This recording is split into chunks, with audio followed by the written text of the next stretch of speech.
Agosto de 2008. La noche caía sobre la autopista 60 y el bosque nacional Mark Twain se extendía a ambos lados de la carretera, oscuro y denso, como un mar de sombras interminables. Eloy, un camionero con más de 20 años de experiencia surcando kilómetros y millas por todo el país, manejaba su camión de carga pesado con la calma que da la rutina y el conocimiento de la carretera. Había pasado por aquella ruta decenas de veces, pero nunca como esa noche.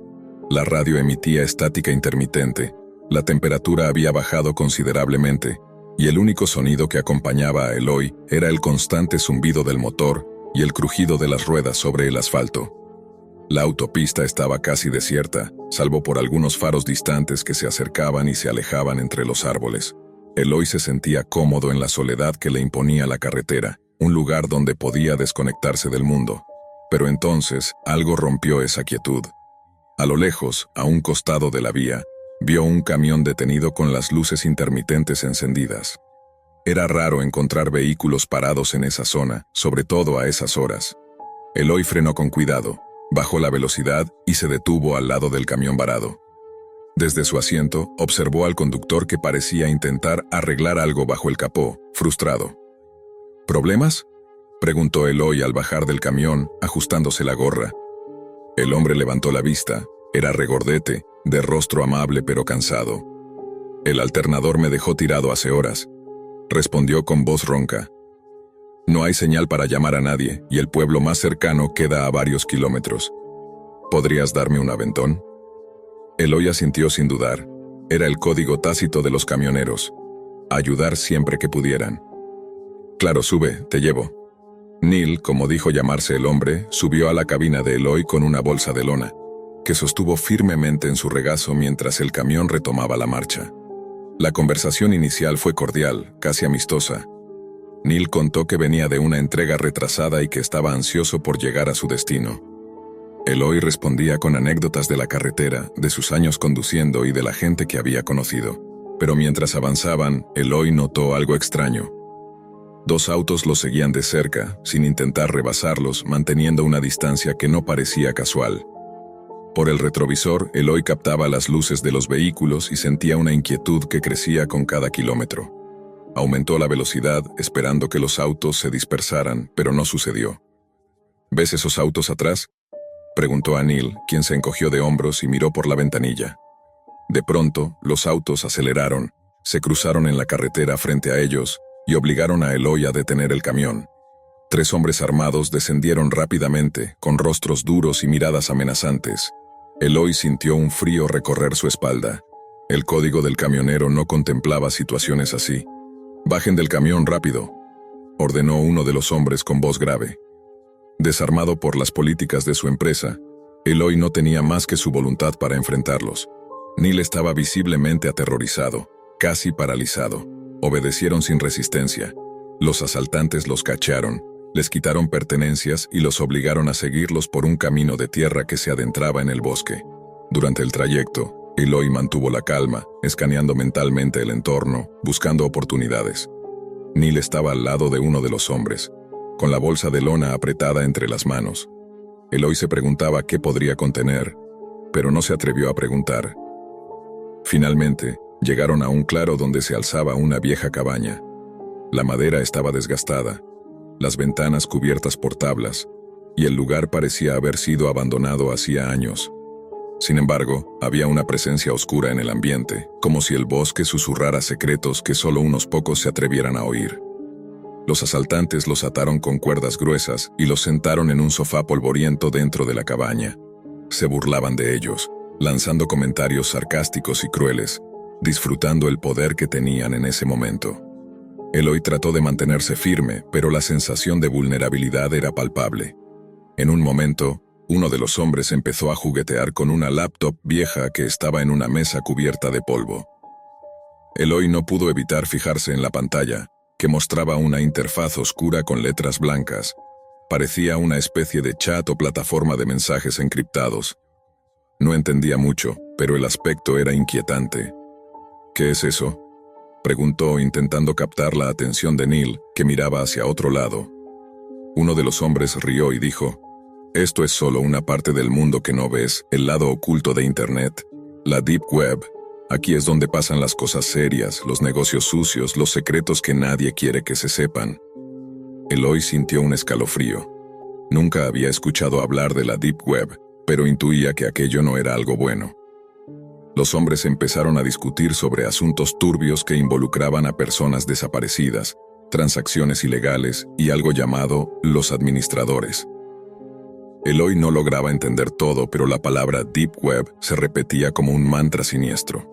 Horas después, cuando los asaltantes se marcharon llevándose el camión de Eloy, este y Neil lograron desatarse y escapar en la oscuridad del bosque. La adrenalina corría por sus venas mientras buscaban la carretera, con la esperanza de encontrar ayuda antes de que sus captores regresaran. El miedo y la incertidumbre acompañaban cada paso, mientras Eloy recordaba fragmentos de lo que había visto en aquella pantalla. Una red oculta y peligrosa que se extendía más allá de lo imaginable. Algo que se conectaba con la realidad de esa noche, y que quizá explicaba por qué aquellos hombres actuaban con tanta violencia y determinación. Finalmente, un hombre mayor llamado Jeff los rescató, conduciéndolos a la oficina del sheriff en Ellington. Allí ofrecieron detalles de los asaltantes y del incidente, aunque la policía no encontró rastro de los criminales. Desde entonces, Eloy siguió conduciendo, pero con la sensación de que el mundo oculto de la Deep Web acechaba detrás de cada curva, de cada sombra. Una sombra que lo había tocado de cerca, y que quizá nunca lo dejaría en paz. La carretera bajo la noche era un lienzo negro, solo interrumpido por las luces del camión de Eloy, que cortaban la oscuridad del bosque Mark Twain. Las sombras de los árboles parecían moverse, como si susurraran secretos que el viento llevaba y escondía. Eloy había recorrido miles de millas, pero esa noche algo en el aire le resultaba diferente, una sensación de que la tranquilidad era solo una fachada. Desde que Neil se subió a su camión, Eloy sentía una mezcla de camaradería y extrañeza. El hombre regordete parecía sencillo y agotado, pero la bolsa de lona que llevaba no dejaba de atraer su atención. La conversación era amena, pero Eloy notaba que Neil evitaba hablar demasiado de su destino o el contenido de su carga. Mientras avanzaban, la tensión crecía con la aparición de los dos autos que los seguían. Eloy intentó ignorarlos, concentrado en la carretera, pero la sensación de estar vigilado era ineludible. No era la primera vez que sentía la presencia de alguien que no quería bien, pero la noche y el bosque amplificaban esa inquietud. Los autos se acercaron, cerraron el paso, y el corazón de Eloy latió con fuerza. La voz dura de los asaltantes ordenando bajar del camión resonó en la noche, fría y sin piedad. No había margen para discutir. Eloy obedeció, tratando de mantener la calma, mientras sus ojos buscaban cualquier indicio para protegerse o reaccionar. Neil estaba temblando, su rostro una máscara de miedo. La bolsa seguía en sus manos, casi como un amuleto. Los hombres armados se movían con rapidez y seguridad, como si supieran exactamente lo que buscaban y cómo obtenerlo. Eloy no podía evitar preguntarse qué secreto se escondía esa noche. El camino de tierra hacia el bosque era estrecho y oscuro, apenas iluminado por las luces de los vehículos. El aire olía a humedad, a madera vieja y tierra removida. Eloy sentía que cada crujido, cada susurro del viento, era una amenaza latente. El bosque parecía cerrado a su alrededor, un laberinto del que no habría escape fácil. Al llegar a la cabaña, el ambiente se volvió opresivo. La madera crujía bajo el peso de la historia, y el polvo flotaba en los rayos de luna que entraban por las grietas de las paredes. Los asaltantes los ataron con firmeza, asegurándose de que no pudieran moverse. El sofá polvoriento parecía el único mueble en la habitación, y Eloy se dejó caer con el peso del agotamiento. El líder, un hombre fornido con una mirada que parecía quemar, se deleitaba con su poder. Sus burlas eran como dagas, punzantes y humillantes. Eloy escuchaba sus palabras, tratando de encontrar un sentido en aquella locura. Pero entonces vio la laptop y una puerta a un mundo más oscuro se abrió ante sus ojos. La pantalla mostraba líneas de código y mensajes que parecían de otro planeta, una jerga incomprensible pero cargada de amenaza. Era la Deep Web, un lugar que Eloy no conocía, pero que intuía lleno de peligros y secretos. Los hombres hablaban de los administradores, de desapariciones, de transacciones ilegales que se movían en esa red invisible. Eloy sentía que aquella noche no era solo un secuestro común. Estaba enredado en algo más grande, una red oculta que usaba la tecnología para mantenerse en las sombras. Pensó en las miles de historias que había escuchado de camioneros, viajeros, gente que desaparecía sin dejar rastro. ¿Serían ellos también víctimas de ese mundo invisible? Las horas pasaban lentas, la oscuridad se hacía más densa. Eloy y Neil compartían miradas llenas de miedo y determinación. La esperanza de escapar parecía remota, pero no imposible. La mente de Eloy trabajaba rápido, buscando oportunidades, memorizando detalles del lugar, de los hombres, de la tecnología que los rodeaba. Cuando los asaltantes se marcharon con el camión, Eloy y Neil usaron un momento de descuido para liberarse. El bosque los acogió con su silencio cómplice y comenzaron a correr alejándose del terror, guiados solo por la intuición y el deseo de sobrevivir. Cada paso era un desafío, la fatiga y el miedo pesaban en sus cuerpos, pero la voluntad era más fuerte. El rescate por parte de Jeff, un hombre mayor y con la experiencia de quien ha visto demasiado, fue un alivio inesperado. En la oficina del sheriff, Eloy relató todo con detalle, buscando respuestas y justicia. Pero la ausencia de pruebas, la falta de rastros, solo alimentaron la sensación de impunidad y misterio. Desde entonces, Eloy cambió. La carretera seguía siendo su hogar, pero la confianza se había roto. Cada sombra, cada ruido, era un recordatorio de aquella noche, del encuentro con la Deep Web y su lado oscuro. La tecnología y la violencia se habían unido en un mismo escenario, y él había sido un testigo involuntario. En las noches solitarias, Eloy se pregunta si Neil está bien, si los hombres fueron atrapados o si siguen ahí afuera, cazando en las sombras del bosque y en los rincones invisibles de la red. La Deep Web no es solo un lugar en Internet, es un reflejo de los secretos que la humanidad quiere esconder. Los días posteriores al escape de la cabaña no fueron fáciles para Eloy.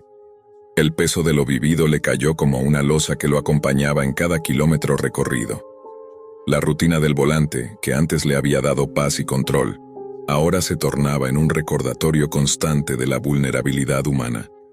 Cada tramo de carretera, cada sombra al borde del bosque, le recordaba aquella noche donde todo cambió.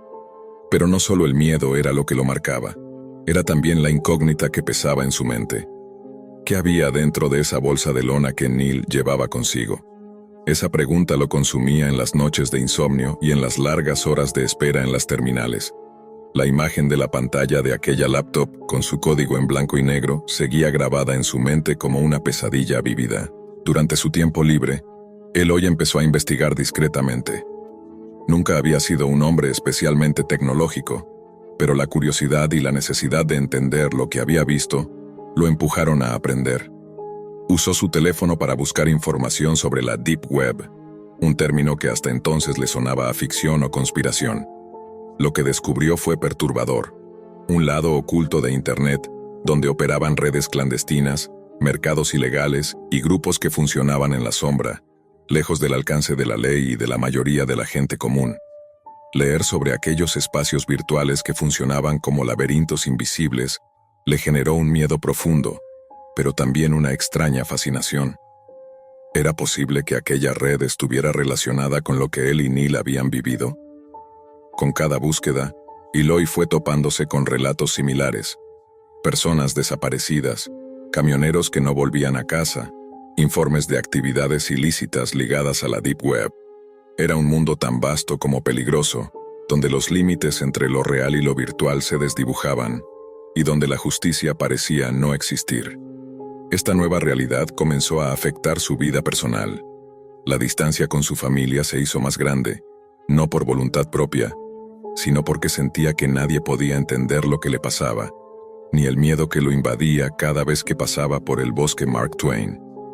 Los recuerdos de aquella cabaña y de los hombres con miradas diabólicas no lo dejaban en paz. A veces, sentía que el bosque mismo vigilaba, que la sombra de aquella noche lo acechaba sin tregua.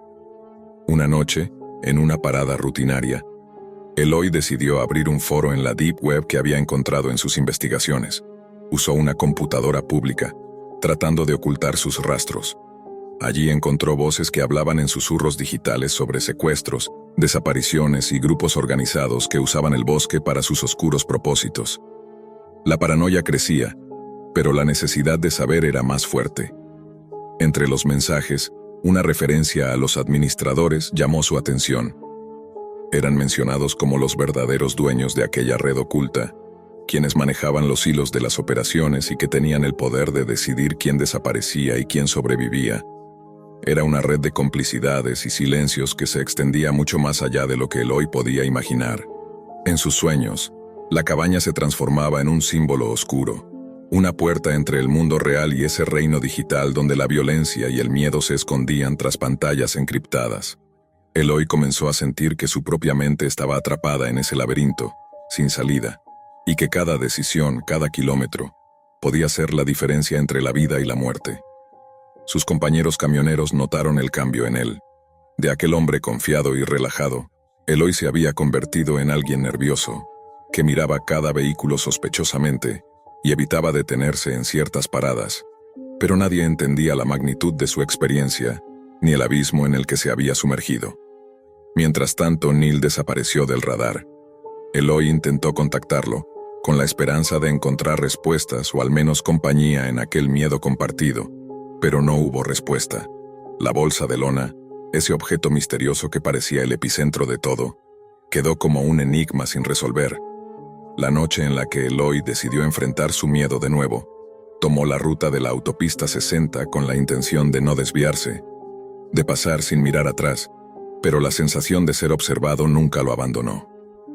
La Deep Web, esa red invisible que había cruzado con la realidad aquella fatídica noche, era ahora un enemigo intangible que parecía seguirlo a donde fuera.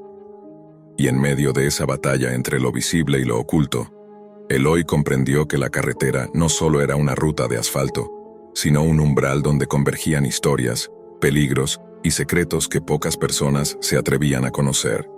La cabaña en el bosque, los hombres, la laptop y la bolsa de lona eran solo fragmentos de un puzzle mucho más grande y oscuro. Después de semanas con el peso de la incertidumbre aplastando su espíritu, Eloy decidió que no podía seguir huyendo de lo que había visto ni de lo que sentía acecharlo. Su instinto le decía que debía enfrentarlo, descubrir la verdad aunque fuera dolorosa. Una noche regresó a la cabaña en el bosque. El lugar estaba más silencioso que nunca, el aire pesado con recuerdos que no se disipaban. Sigilosamente exploró el interior y encontró rastros recientes. Una laptop abandonada, cables dispersos y notas escritas a mano que mencionaban direcciones web, claves y nombres en clave. Era el corazón de aquella red oculta, el puente entre la Deep Web y la realidad tangible. Mientras examinaba los documentos, el silencio se quebró con el ruido de pasos apresurados. Los hombres que lo habían capturado aparecieron, pero esta vez Eloy estaba listo. Usando lo que había aprendido en sus noches de investigación y los nervios templados por la experiencia, logró defenderse, no con fuerza física, sino con inteligencia y rapidez. Logró escapar del bosque con pruebas suficientes para alertar a las autoridades. La policía, sorprendida por la evidencia, inició una operación que desmanteló una red clandestina que operaba desde aquel lugar y que estaba vinculada con múltiples desapariciones y crímenes. Neil, por fin, apareció con vida, también dispuesto a declarar y romper el silencio. La bolsa de lona contenía documentos que exponían la red y a sus administradores. Eloy volvió a la carretera, pero ya nada era igual. Había abierto una puerta a un mundo oscuro que pocos conocen, un lugar donde la tecnología y el mal se entrelazan, donde la Deep Web no es solo un misterio, sino una amenaza real. Y aunque la carretera siguió extendiéndose ante él, Eloy sabía que la sombra de aquella noche en el bosque siempre estaría con él, recordándole que algunas historias no terminan con un simple escape, sino con la responsabilidad de enfrentarlas y, quizás, salvar a otros de caer en la misma oscuridad. La noche caía con un manto silencioso sobre la desierta carretera que atravesaba el árido paisaje de Arizona. Ernesto, con el cansancio pegado en los huesos tras un turno largo en el hotel rural donde trabajaba, se acomodaba en el asiento de su coche para iniciar el trayecto de regreso a casa. 1 hora y media de viaje lo esperaba, con el único acompañante seguro de la oscuridad y el frío que calaba hasta los huesos.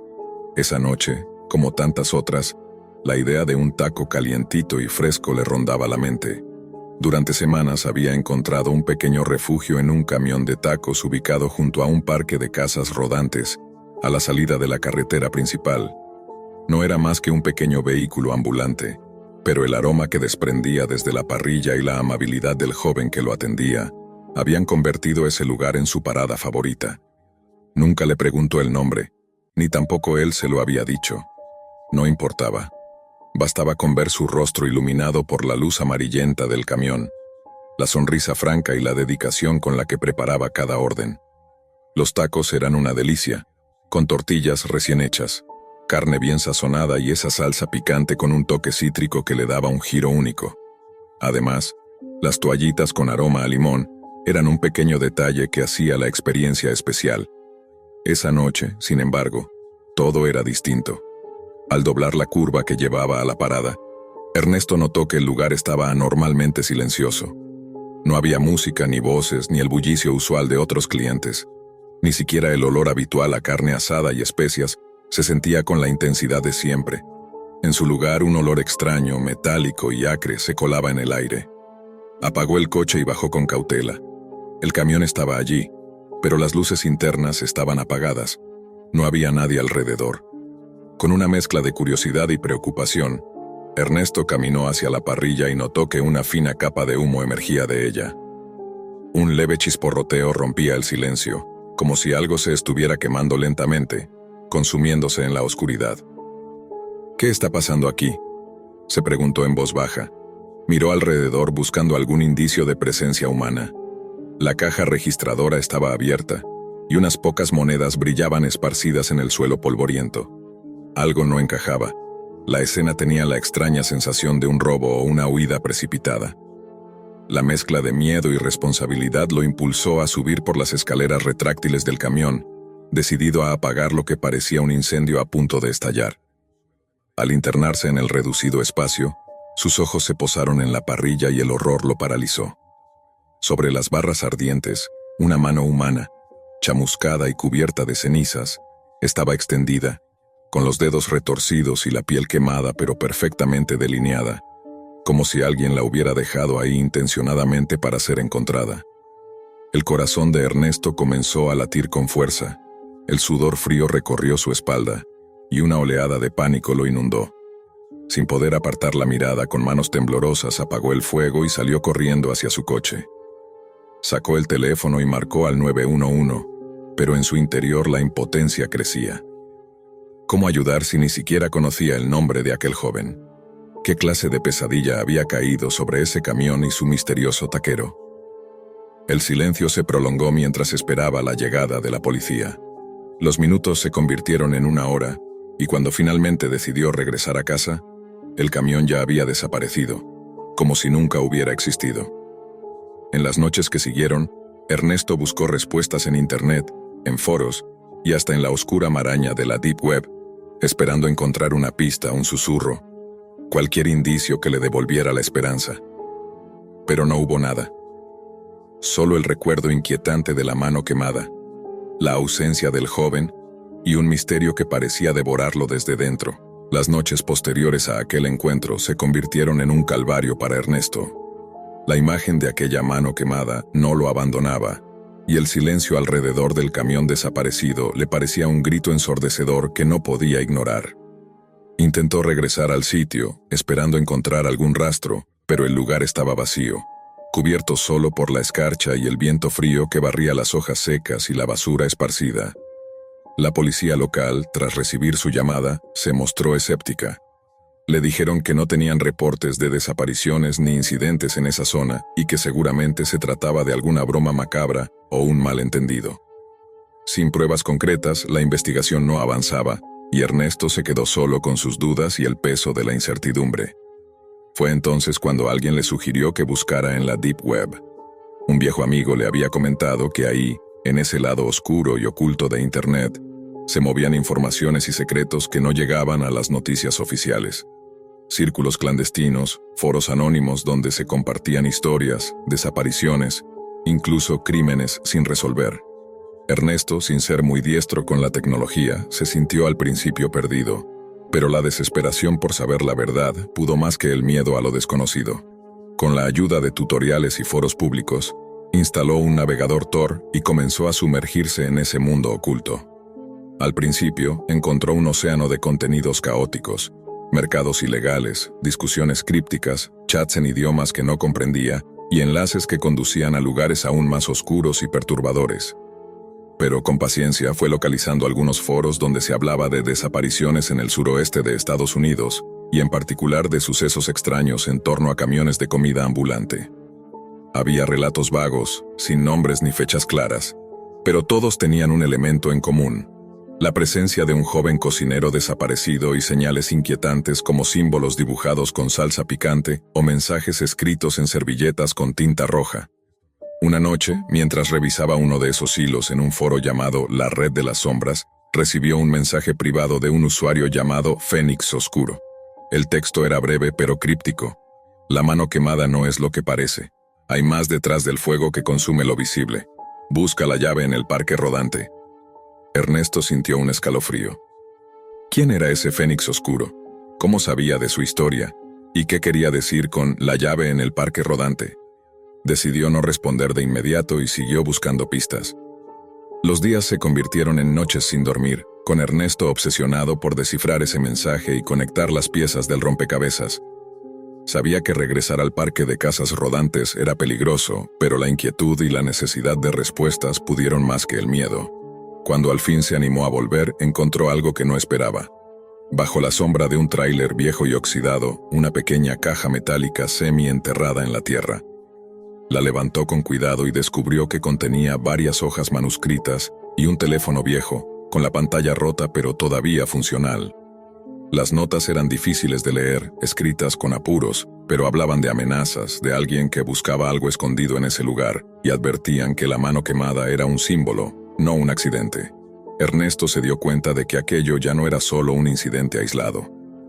Se trataba de un misterio mucho más profundo, con capas ocultas que solo podían ser descubiertas en la oscuridad digital, en los rincones olvidados de la Deep Web, donde las verdades incómodas emergían entre sombras y códigos cifrados.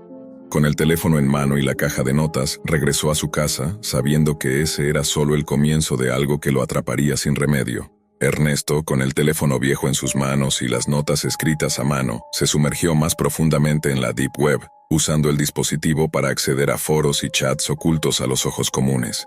Poco a poco, fue descubriendo una red clandestina donde se intercambiaban secretos sobre desapariciones y crímenes no resueltos, vinculados a un grupo oscuro que operaba en la sombra, usando símbolos como la mano quemada para marcar territorios o enviar advertencias. Una noche, tras horas de navegación, encontró un mensaje encriptado que parecía dirigido a él. El texto hablaba de una figura llamada El Taquero, un hombre que desapareció después de descubrir información peligrosa sobre ese grupo, y cuyo destino había sido sellado con fuego y silencio. El mensaje lo instaba a no seguir indagando, pero su intuición le decía que debía hacerlo. Ernesto decidió regresar por última vez al parque de casas rodantes, con la esperanza de encontrar alguna pista tangible que pudiera entregar a la policía o ayudar a descubrir la verdad. Al llegar, notó una sombra moverse entre los tráileres, pero al acercarse, solo encontró un pequeño altar improvisado, con una foto del joven taquero, algunas flores marchitas y una vela apagada. En ese momento, su teléfono vibró con un mensaje final. Gracias por buscar la verdad. Ahora sabes demasiado. Cuida tu espalda. La paranoia se apoderó de Ernesto. Se dio cuenta de que había tocado una red mucho más peligrosa y profunda de lo que imaginó. La mano quemada, el camión desaparecido, el joven taquero, todo era parte de un juego macabro que se extendía más allá de su comprensión. Desde entonces, Ernesto decidió guardar silencio, manteniendo el recuerdo y la imagen de la mano quemada como una advertencia personal. Nunca más volvió a acercarse al camión ni al parque rodante, pero la inquietud y el misterio permanecieron en su mente, como una sombra que nunca desaparece. Dicen que los viajes por carretera te ayudan a despejar la mente, que mientras conduces por horas con el paisaje deslizándose frente a ti, puedes reencontrarte contigo mismo. Eso creía yo. Había decidido recorrer el oeste del país para visitar a unos viejos amigos en Berkeley, California. Quería escapar del ruido habitual de mi vida y reconectar, tanto con ellos como conmigo. Tomar un avión habría sido más rápido, sí, pero lo que yo buscaba era la experiencia. Los pueblos olvidados por el tiempo, los parques con árboles centenarios, los museos polvorientos con historias que nadie cuenta. El primer día fue perfecto. Música, aire libre, libertad. El segundo más de lo mismo. Incluso dormí en la parte trasera de mi auto una noche, en un parque estatal, sin miedo alguno.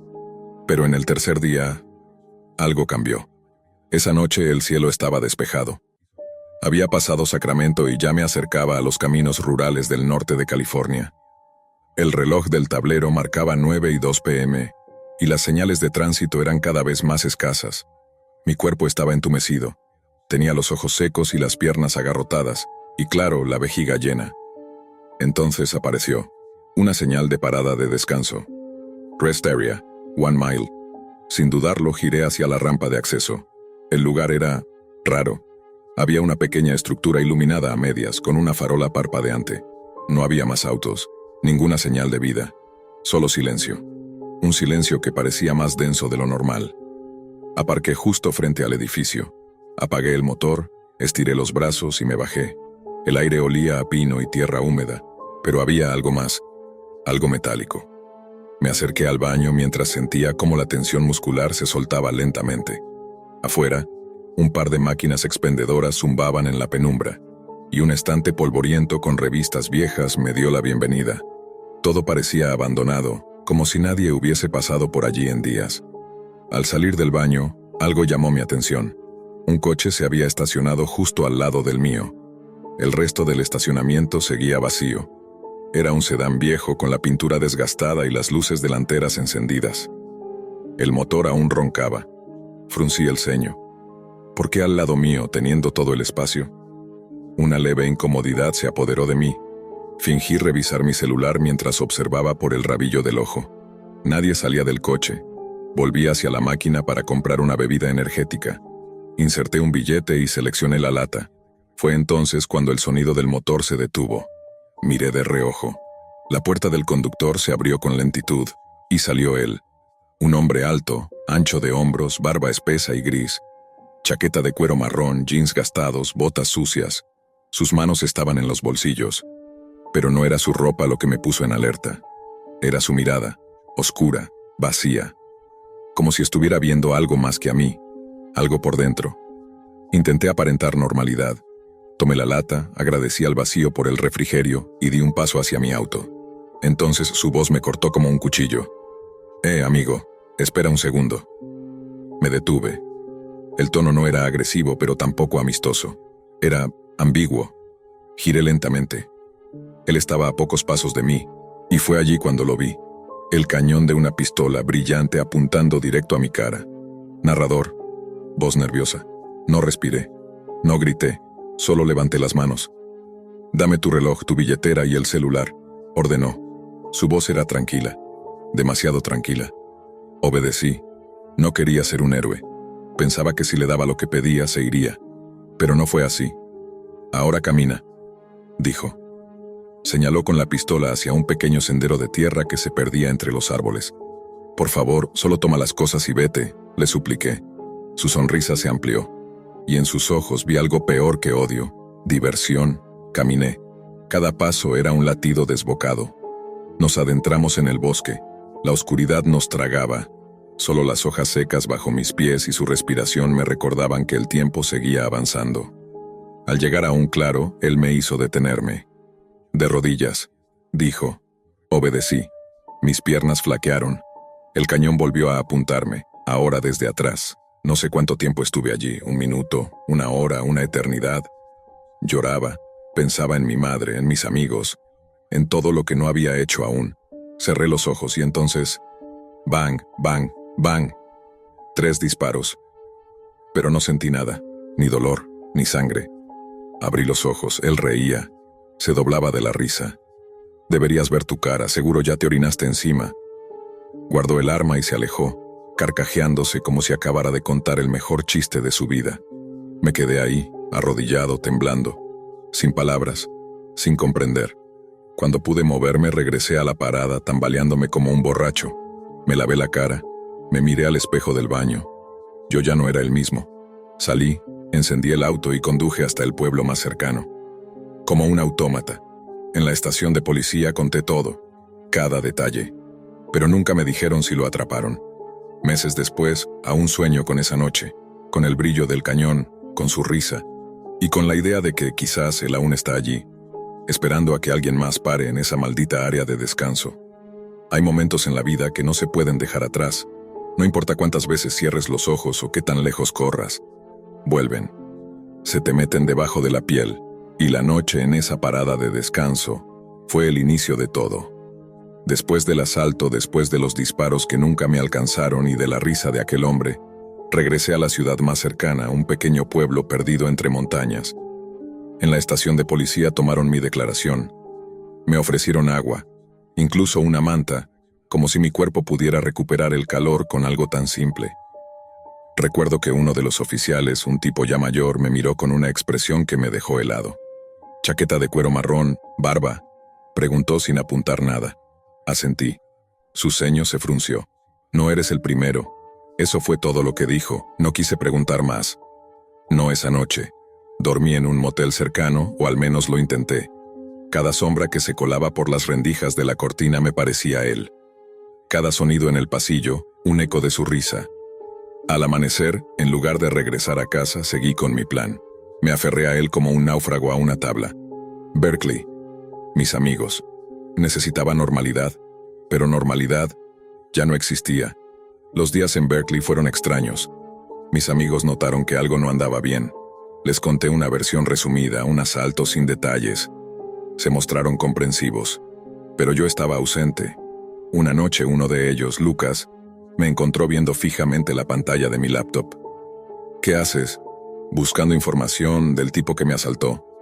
«¿No se encargaba de eso la policía?» «Sí, pero no me dijeron nada. Nada. Como si lo conocieran. Como si ya lo hubieran visto antes». Lucas, estudiante de informática, se sentó a mi lado. Me ofreció ayuda. Accedimos a bases de datos de noticias, foros locales, reportes antiguos. Nada. Ni una sola nota. Hasta que fuimos más allá. Lucas tenía acceso a una red interna de su facultad. Desde allí encontró un hilo en un viejo foro oculto, enterrado entre capas de enlaces rotos. Se llamaba Roadside Ghosts. El post inicial era de 2017, firmado por alguien con el alias N. Quatright Howler. Describía exactamente lo que me había pasado. Una parada de descanso vacía. Un auto viejo que se estaciona junto al suyo. Un hombre con chaqueta marrón. Una pistola. El paseo al bosque. Las amenazas. La humillación. Pero había una diferencia. El narrador de ese post no sobrevivió. Lucas y yo nos miramos. ¿Era una ficción? ¿Un creepypasta? ¿Una exageración? Seguimos investigando. El hilo tenía respuestas, la mayoría eliminadas o censuradas. Pero alguien, bajo el alias Sendero69, escribió un comentario que me dejó sin aliento. El del bosque no es un simple ladrón. Es parte de un proyecto. Uno que filma, que transmite, que selecciona a sus víctimas. No todos mueren, pero todos sirven. Transmitía. ¿Qué significaba eso? Lucas decidió tirar más del hilo. A las pocas horas accedió a lo que llamó la siguiente capa. Yo no entendía del todo cómo lo hacía. Solo sabía que había palabras nuevas, desconocidas. Onion links, mirror dumps, script injection. Para mí era otro idioma, pero para él era un mapa. Y fue así como encontramos The Hollow Stop. No era una página, era un entorno, una especie de galería privada oculta en los pasillos más sombríos de la Deep Web. Solo accedías con una invitación, y nosotros la conseguimos. Lucas creó un usuario falso con credenciales que había generado con un script. El sitio tardó en cargar, pero cuando lo hizo quedamos paralizados. Era una colección de videos, todos grabados en lo que parecía ser la misma parada de descanso, la misma estructura, las mismas máquinas expendedoras, el mismo sendero hacia el bosque. En los clips, distintas personas eran abordadas por el mismo hombre. Algunas veces tenía chaqueta marrón, otras negra. A veces hablaba, a veces solo apuntaba. Uno de los videos mostraba a un joven arrodillado en el mismo claro donde yo estuve. El video terminaba con su ejecución. Lucas se apartó de la pantalla. Esto no es un creepypasta. Esto es real, ¿y tú Tú saliste en uno de estos. No quise creerlo, pero mi auto, mi chaqueta, todo estaba ahí. En uno de los videos más recientes, un fragmento de segundos. Yo, caminando hacia el sendero. Mi cara confundida, mi voz temblorosa. Por favor, solo toma lo que quieras. Fui parte de un espectáculo, transmitido en vivo, visto por quién sabe cuántos enfermos al otro lado del mundo, y no fue casualidad. Lucas comenzó a rastrear la IP del sitio. Era imposible, redireccionada por cientos de nodos, pero logró interceptar algo, una notificación automática. El mensaje era claro: nueva víctima identificada, cámara activa, transmisión iniciada a las 21:04 PST. La fecha coincidía. Era el momento exacto en que todo me ocurrió. Pero lo más perturbador fue otro dato incluido en el log. Víctima marcada, 001439 rescape. ¿Qué significa eso?, pregunté. Rescape, escapado. Sobreviviente, susurró Lucas. ¿Están archivando a las víctimas? ¿Como si fuéramos parte de una base de datos? Lucas no respondió. Solo cerró la laptop. A la mañana siguiente Lucas se fue. No dejó nota. No respondió mensajes. Su habitación estaba intacta, pero su computadora destruida. Como si alguien hubiese golpeado el teclado y la pantalla con furia. Lo único que encontré fue una nota pegada en la puerta de su armario. No sigas buscando. No vuelvas a ese lugar. Pero ya era tarde. El agujero estaba abierto, y algo, o alguien del otro lado, sabía que yo lo había mirado. Esa misma noche, mi laptop, que había dejado cerrada, se encendió sola. Un archivo .mp4 apareció en el escritorio. Sin nombre. Sin origen. Lo abrí. Era un video. Yo, dormido en el motel la noche del asalto. La cámara estaba fija. Desde una esquina de la habitación, se veía mi cuerpo temblando, acurrucado, cubriéndome con la manta.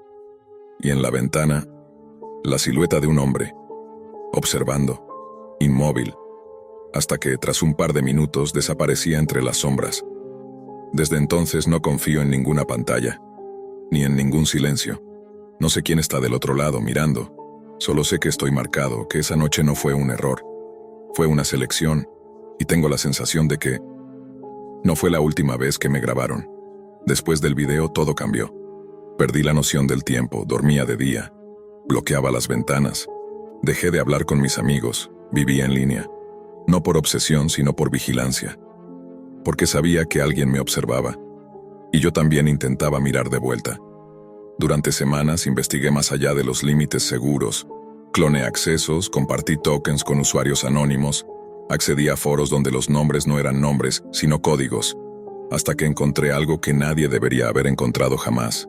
Un archivo comprimido sin título, solo una cadena aleatoria de caracteres. Lo abrí. Dentro, había carpetas con grabaciones, registros de usuarios, mapas de ubicación y un listado que me congeló la sangre. Rescape Index, clasificación de sobrevivientes por región. Mi nombre estaba allí, mi rostro capturado desde distintos ángulos, una ficha con datos privados, fecha de nacimiento, escuela secundaria, licencia de conducir, últimas ubicaciones conocidas y una etiqueta. Estado, monitoreo continuo, apto para redención. ¿Qué significaba redención? ¿Una segunda prueba? ¿Un castigo por haber escapado? En ese momento, mi laptop se apagó sola. Toda la habitación quedó en penumbras. El zumbido de la computadora, el refrigerador, incluso el router, cesaron al mismo tiempo. Solo quedó el silencio. Ese mismo silencio de la parada de descanso. Y entonces, alguien golpeó la puerta. 3 toques. Lentos, precisos. Como si supieran que estaba allí. Como si no necesitaran entrar, solo recordarme que nunca me fui. No me atreví a moverme. Me quedé paralizado, escuchando cómo los pasos se alejaban. Creí que era todo. Hasta que al amanecer revisé la mirilla. Colgado en la puerta con un alfiler oxidado había un sobre, sin remitente, sin marcas. Adentro, una sola fotografía. Yo, arrodillado, en el bosque, con los ojos cerrados. Pero no tomada desde el frente, sino desde atrás, desde la perspectiva del hombre que sostenía el arma. Al reverso escrito con tinta roja: todos te están mirando, vuelve. Esa noche hice lo que juré que nunca haría. Tomé el coche, regresé al mismo tramo de carretera, a la misma parada de descanso. El lugar estaba igual, desierto, gris, pero no iba a buscar venganza, ni respuestas. Solo necesitaba saber si era real, si todo había sido mi mente distorsionada por el trauma. Aparqué en el mismo sitio. Caminé hacia el edificio. Nada, solo silencio. Entonces vi una cámara, pequeña, casi invisible, colocada sobre la máquina de bebidas, justo apuntando hacia el claro. Una luz roja parpadeaba, estaba grabando, transmitiendo. Detrás de mí escuché un auto detenerse. No me giré, sabía quién era, y esta vez no corrí, no supliqué, no lloré, solo sonreí, porque entendí. Yo ya no era una víctima, yo era parte del juego. Hay lugares que parecen simples, una parada cualquiera en la carretera, pero detrás de esa normalidad hay ojos, hay redes, hay rituales digitales disfrazados de entretenimiento. Y lo peor de todo es que si llegaste a ver esto ya es demasiado tarde. Tú también estás siendo observado. La lluvia caía con violencia, como si el cielo estuviera intentando arrastrar el asfalto consigo. Eran las 4:03 de la mañana, y la autopista estatal parecía un túnel sin fin, una cicatriz negra en medio de la nada. Dan, un camionero de 52 años con más de 25 en las ruedas, se inclinó hacia el parabrisas tratando de ver más allá de la neblina. La luz tenue de los postes apenas rompía el velo húmedo de aquella madrugada interminable. Estaba acostumbrado a conducir bajo tormentas, entre montañas, en rutas aisladas, pero esa noche algo era diferente. Algo lo incomodaba. Un presentimiento, una presión invisible en el pecho, como si alguien estuviera sentado justo detrás de él respirando muy despacio. El silencio en la radio del camión no ayudaba. Solo el golpeteo del agua y el roce constante de las llantas con el pavimento lo mantenían despierto. Y entonces lo vio. 2 luces, apenas visibles entre la bruma, pero cada segundo más definidas. Venían en dirección contraria, a toda velocidad. Dan frunció el ceño. ¿Qué demonios? El coche avanzaba sin frenar. Iba en su carril. No parecía girar ni reducir la marcha. En un segundo de puro instinto, Dan giró el volante bruscamente. El camión derrapó sobre la carretera empapada. La carga lo arrastró con fuerza. El sonido del metal raspando contra el pavimento fue el último que escuchó antes de volcar. Todo dio vueltas. Hierro, cristales, huesos, oscuridad. Despertó minutos después, colgando del cinturón de seguridad, la cabeza golpeada, el pecho hundido, sangre en los labios. Dolor en todos los rincones del cuerpo. Tenía fracturas, costillas rotas, una herida profunda en el muslo izquierdo. Apenas podía mover los dedos, ni gritar. Y aún así, estaba vivo. Los minutos pasaron lentos hasta que escuchó voces, una linterna, luego 2 siluetas. Un anciano y un joven bajaron de una camioneta vieja. Lo sacaron como pudieron, llamaron a emergencias, le salvaron la vida. En el hospital, los médicos le dijeron que era un milagro. Hemorragia interna, trauma craneal, varias vértebras comprometidas. La recuperación sería larga. Las semanas pasaron en una habitación blanca, pero cuando las drogas bajaron, llegó algo peor que el dolor físico. Las visitas. Primero fue una sombra en la esquina, luego la figura al pie de la cama, alta, sin rostro. Dan no podía moverse. Sentía cómo lo observaba, cómo respiraba cerca de su oído. Las enfermeras hablaban de alucinaciones postraumáticas o parálisis del sueño, pero él sabía que no. Lo que había visto no era un error del cerebro, era real. Cuando por fin pudo sentarse y usar una laptop, Dan comenzó a buscar. Revisó noticias locales, intentó encontrar registros del accidente, pero no había mención del coche que lo había obligado a salirse de la vía. Nada. Entonces recordó al hombre que lo había salvado. William. Lo llamó. ¿Viste el auto que venía hacia mí?, preguntó. William dudó. Nomber, no vimos ningún coche, solo tu camión destrozado. Dan sintió un vacío en el estómago. ¿Se lo había imaginado? ¿Había sido una alucinación? Pero entonces recordó la figura, las noches, la respiración, y algo cambió en él. Tenía que saber. Los foros públicos no tenían nada útil. Demasiadas teorías, demasiados chistes. Así que hizo lo que su sobrino le había mencionado alguna vez entre cervezas. Entrar a la Deep Web. Le llevó días entender cómo funcionaba. Descargó Tor, configuró un VPN, accedió a foros ocultos, algunos abandonados, otros llenos de códigos raros, comunidades cerradas, mensajes que parecían escritos por locos, pero entonces, en un sitio llamado highwaywounds.onion, encontró un hilo titulado Ruta 41, milla 108, luces en la niebla. El mensaje decía, 3 de la mañana, lluvia fuerte, curva cerrada, vi las luces, giré a tiempo, pero aún los escucho, aún los veo en el retrovisor. Otro usuario respondió, vi al hombre alto, quieto. Cuando pasé a su lado mi motor se apagó. No había nadie, pero sentí su mano en mi hombro. Dan sintió cómo se le erizaba la piel. Había más entradas. Muchas. Algunas con fotos borrosas, otras con capturas de cámaras de tablero. Pero lo más perturbador fue un video, subido anónimamente. En él se veía un accidente. Un camión volcado, uno idéntico al suyo. Pero la fecha del archivo era de 1989. En el video al fondo se veía algo, o alguien, caminando lentamente en medio de la niebla. Un hombre, solo. Hasta que desaparecía. Dan pausó. Repitió el video. Lo amplió. Era él. El mismo rostro que había visto en su habitación. El mismo. Desde entonces las apariciones se volvieron más intensas. Ya no solo eran en sueños.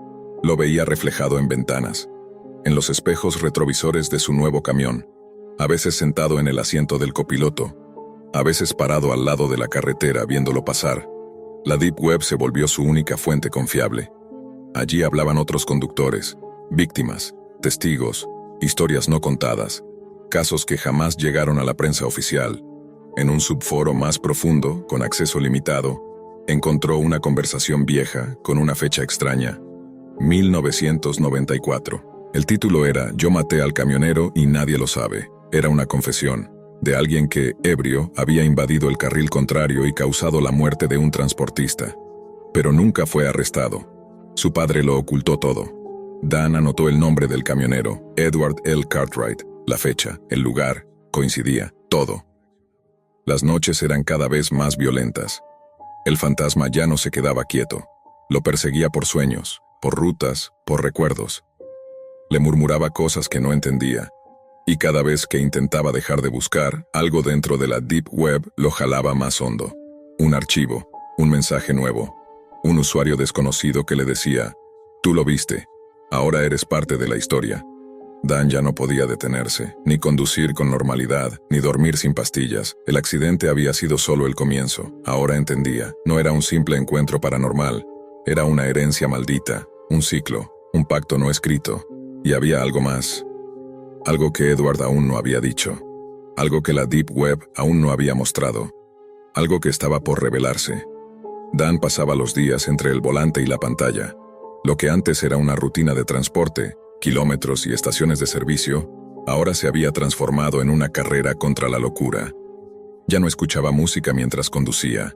Solo el silencio. Un silencio denso, lleno de ecos. Su laptop, asegurada con una caja metálica junto a los controles del camión, se conectaba cada noche apenas aparcaba. Cada noche descendía más profundo en la Deep Web, buscando nuevas señales de Edward o pistas sobre aquella noche maldita. Había empezado a guardar lo que encontraba. Capturas de pantalla, videos descargados, incluso conversaciones completas. Tenía una carpeta llamada Testigos, otra, Cartwright. Pero había una que le ponía los pelos de punta cada vez que la abría, sin nombre. Allí guardaba fragmentos de mensajes en código, publicaciones anónimas sin autor ni fecha visible, algunas con símbolos que parecían escritura antigua o cifrada. No podía traducirlas.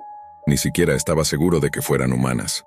Una noche, estacionado en una parada de descanso en Nevada, Dan abrió una de esas entradas en un foro titulado Crucifixion.41. El hilo contenía una lista de accidentes de camión ocurridos desde 1980 en adelante. No era pública, tampoco era legal. Incluía coordenadas, fotos no publicadas, autopsias. En medio del texto plano, una línea lo paralizó. Cartwright no es el único, hay más. Y no todos están muertos. Dan sintió un sudor frío recorrerle la espalda. Siguió leyendo. Uno de los usuarios compartía una ubicación, Una vieja estación de servicio abandonada a 16 millas del punto donde Dan había tenido su accidente. Decían que ahí se había visto una figura parecida a la suya, semanas antes de su choque. Sin pensarlo mucho, a la mañana siguiente desvió su ruta. Condujo por caminos secundarios hasta llegar al lugar. El edificio estaba en ruinas, con las bombas oxidadas y la pintura despegándose como piel quemada. Pero dentro, en una de las paredes, había algo más inquietante. Dibujos, cientos de ellos, hechos con carboncillo o algún tipo de hollín, rostros sin ojos, camiones en llamas, figuras suspendidas por cadenas en medio del cielo, y una silueta que Dan reconoció al instante, la figura que lo visitaba en sueños. Había marcas en el suelo, alguien había vivido ahí. Dan rebuscó entre los restos y encontró una caja de madera bajo una baldosa suelta. Dentro, un cuaderno, páginas manchadas, escritura desesperada. Me sigue desde que esquivé su destino. Lo vi en el retrovisor, estaba en mi asiento trasero. No puedo dormir, ya no conduzco, pero aún lo escucho. No tenía firma, solo una fecha, abril de 2012, 3 años antes del accidente de Dan. La salud mental de Dan se deterioraba. No comía bien, no descansaba. Conducía en automático. Cada vez que se detenía, se conectaba. Cada vez que se conectaba, caía más hondo. Fue en uno de esos foros oscuros donde un usuario llamado EntreRGY le envió un mensaje privado. Estás buscando respuestas donde solo hay testigos. Si quieres ver, ve al fondo. El acceso está bloqueado, pero te dejaré entrar. Adjunto al mensaje había un archivo .onion cifrado. Dan dudó, pero lo abrió. Lo llevó a una página aún más oscura que todo lo que había visto. Sin diseño. Solo líneas de texto blanco sobre fondo negro. Cada párrafo era una transcripción. De confesiones. De conversaciones. De grabaciones. Y entre ellas encontró un audio. Lo descargó. El archivo comenzaba con ruido blanco. Luego una voz temblorosa. Estoy grabando esto porque sé que no saldré. La figura se apareció otra vez, esta vez habló. Dijo que no me buscaría más y entregaba mi lugar. Mi ruta. A otro silencio, luego un grito, un portazo. Fin del audio. Dan no pudo dormir esa noche. Soñó con la figura señalando el GPS de su camión. Soñó con nombres que no conocía, voces que le pedían ayuda desde el radiador, y una frase que se repetía en cada rincón de sus pensamientos. No eras tú, pero ahora lo eres. Al amanecer, su camión no arrancó. El motor estaba en perfecto estado, pero se negaba a encender. Las luces del tablero parpadeaban sin razón. En el monitor digital, donde debía estar el logotipo del fabricante, apareció una frase. Ruta 41, llamado a repetir. Dan apagó el motor. Bajó. Caminó por la autopista bajo la lluvia, como aquella noche. Ya no tenía miedo, solo resignación. A lo lejos, entre la niebla, una figura caminaba hacia él. Dan no retrocedió. La figura avanzaba lentamente, como flotando más que caminando, envuelta en una niebla que parecía envolver solo a ella. A cada paso, los sonidos de la noche se apagaban.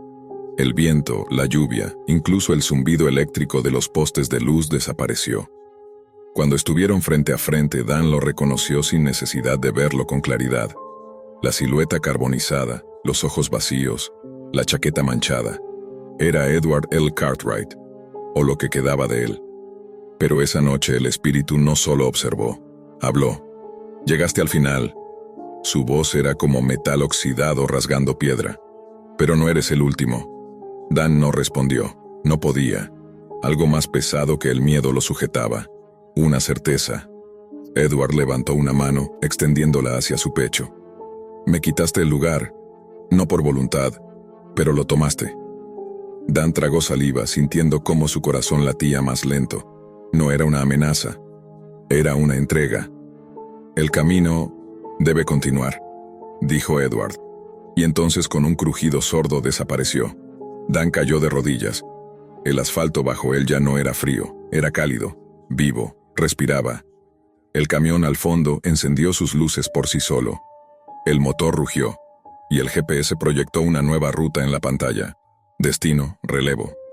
Dan entendió. No se trataba de Cartwright, ni del accidente, ni siquiera de él. Era la carretera, una entidad que reclamaba un conductor, un testigo, un servidor, un alma. Alguien debía recorrerla eternamente, documentar lo que otros no podían ver, ser los ojos de la niebla, el cronista de las almas perdidas en la ruta. Y ahora era su turno. Desde entonces, Dan sigue conduciendo, no como antes, nunca se detiene, no recoge carga, no entrega mercancía, pero aparece, en la niebla, en cámaras de tráfico, en grabaciones distorsionadas que nadie puede explicar. Algunos dicen que habla con otros conductores a través de la Deep Web bajo el usuario Entre-CRGY. Otros aseguran que han visto su camión al borde de la Ruta 41, con el motor encendido, pero sin nadie dentro. Lo cierto es que, desde su desaparición, ya nadie volvió a ver luces viniendo de frente en aquella curva. Solo una sombra que vigila, conduce y espera al próximo en tomar su lugar.